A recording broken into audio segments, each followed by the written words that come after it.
রোজকার এঁচোড়ের স্বাদকে যদি একদম মাংসের স্বাদে নিয়ে যেতে চান তাহলে একদম দেরি না করে বানিয়ে ফেলুন আমার আজকের পদ এঁচোড় মোহিনী।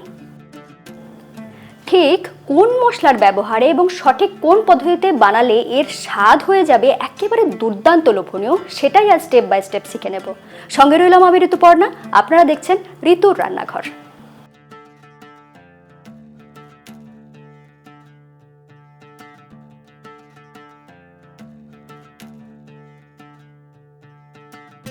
দেখুন আজকে এই গাছ থেকে কি পেরেছি।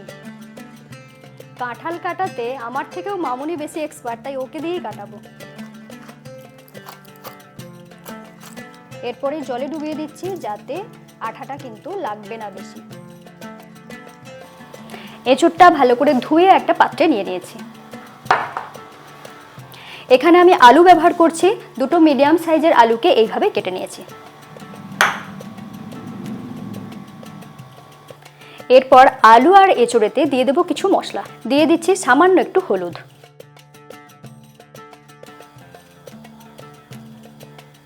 দিচ্ছি সামান্য একটু লাল লঙ্কার গুঁড়ো। মশলাগুলো ভালো করে এঁচোড় আর আলুর গায়ে লেগে যাওয়ার জন্য আমি দিয়ে দিচ্ছি কিছুটা সর্ষের তেল।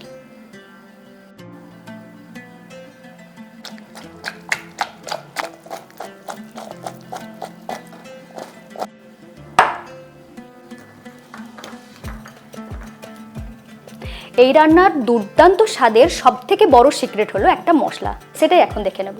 তার জন্য আমি নিয়েছি হাফ কাপ পেঁয়াজ কুচি, যেটাকে এইভাবে লম্বা পাতলা করে কুচি করে নিয়েছি। সাথে নিয়েছি 12-13টার মতন রসুনের কোয়া, কয়েক টুকরো আদা, সাথে নিয়েছি 2 টেবিল চামচ চীনা বাদাম, লাগছে 1 চা চামচ মৌরি, আর নিয়েছি 1 চা চামচ গোটা জিরে।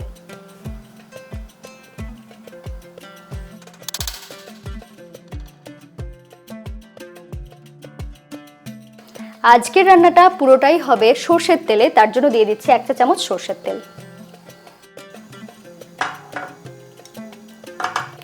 তেল গরম হয়ে গেলে দিয়ে দেব গোটা জিরে, গোটা মৌরি, কুচি করে রাখা পেঁয়াজ, বাদাম, আদা, সবশেষে দিয়ে দিচ্ছি রসুন।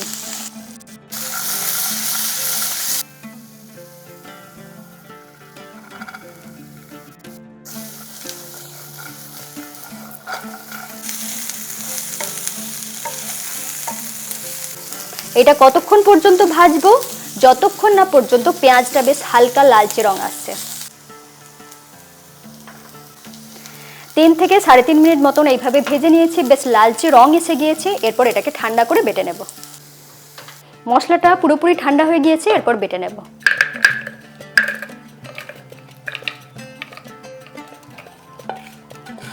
এটাতে সামান্য একটু জল দিয়ে মোলায়েম করে বেটে নেব।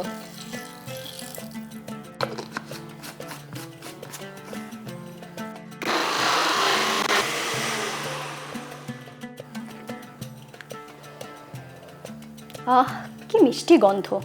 এই মশলার যে কতটা সুন্দর গন্ধ না বানালে কিন্তু কোনোদিনই বুঝতে পারবেন না। দেখুন একদম মোলায়েম করে বেটে নিয়েছি। সব জোগাড় শেষ, এবার রান্নাটা শুরু করে দেব। দিয়ে দিচ্ছি সর্ষের তেল,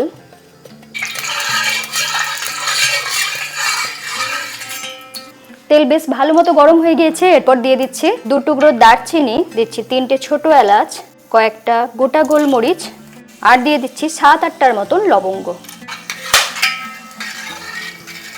গোটা গরম মশলা থেকে খুব সুন্দর গন্ধ বেরিয়ে গিয়েছে। এরপর এখানে দিয়ে দেব কুচি করে রাখা পেঁয়াজ,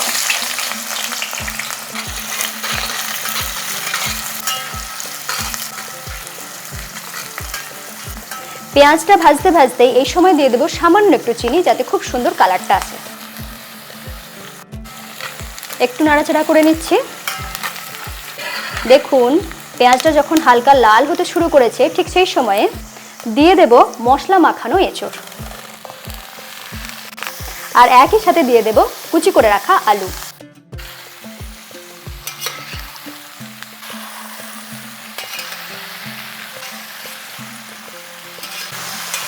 এইভাবে এঁচোড়টাকে হাই ফ্লেমে রেখে কিছুক্ষণের জন্য ভেজে নেব।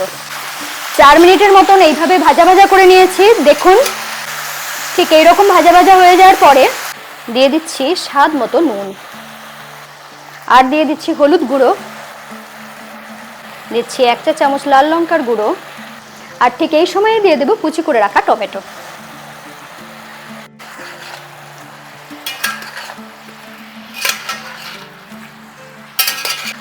আমি এখানে 2টো মিডিয়াম সাইজের টমেটোকে কুচি করে নিয়েছিলাম।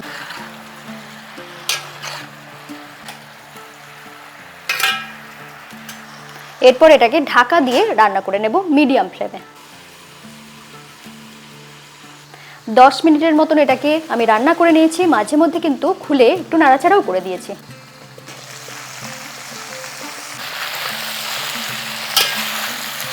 দেখুন এখনই কত সুন্দর রং এসে গিয়েছে এবং তেল ছাড়া হয়ে গিয়েছে। এঁচোড় আর আলু কিন্তু এখনই 60% মতন সিদ্ধ হয়ে গিয়েছে। ঠিক সেই সময়ে দিয়ে দেব বেটে রাখা মশলা।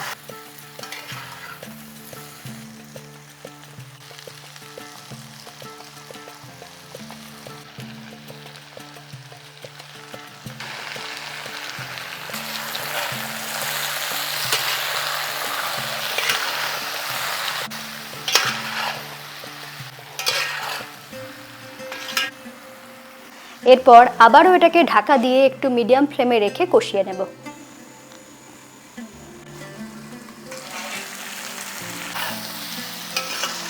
3 থেকে 3.5 মিনিট মতন মশলাটাকে কষিয়ে নিয়েছি। দেখুন বেশ সুন্দরভাবে মশলাটা তৈরি হয়ে গিয়েছে। এরপর দিয়ে দিচ্ছি জল।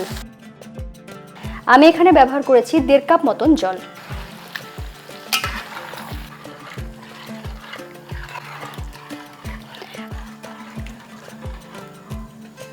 এরপর আবারও এটাকে ঢাকা দিয়ে গ্রেভিটাকে ভালো মতো ফুটিয়ে নেব।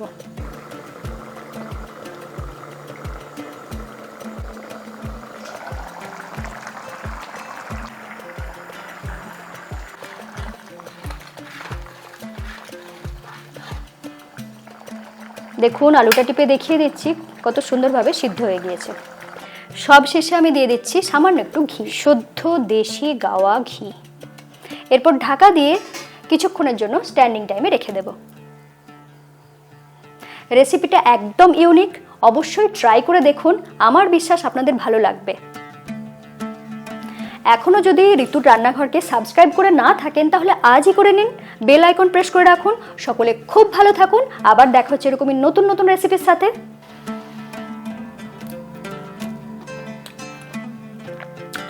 সত্যি বলছি একদম মাংসের মতন হয়েছে।